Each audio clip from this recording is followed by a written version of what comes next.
Let's talk about number one, Wondermark number 1396. That's the thing I want to talk about.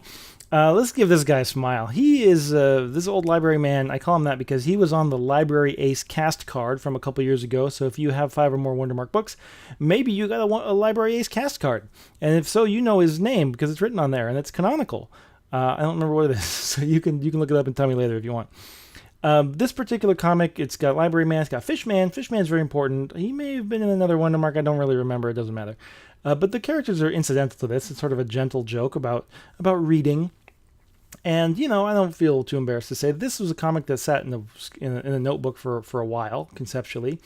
And a lot of times comics that I have an idea for that I write down, I write them down without judgment. And then sometimes I'll look through and one of them will hit me and I'm like, yeah, that's a good one. And then other times it's like, well, I mean, this is never really going to work. It's not as good as I maybe had hoped.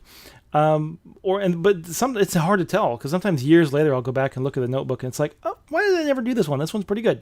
In fact, there's a comic that ran recently that was from a 5-year-old notebook. This one I think is it kind of survived a couple cycles before being called up to active duty. It's a gentle strip. I mean, I'm totally fine admitting it's not the most barn-burning Wondermark, but I figure every strip is somebody's favorite, and if this is your favorite, then God bless you. It's my favorite too. It's one of the best Wondermarks around. Certainly the best since 1395, and it's one that I'm sure will last the test of time. Plant Growth and Isolated Habitats Volume 27 is just a cracking joke.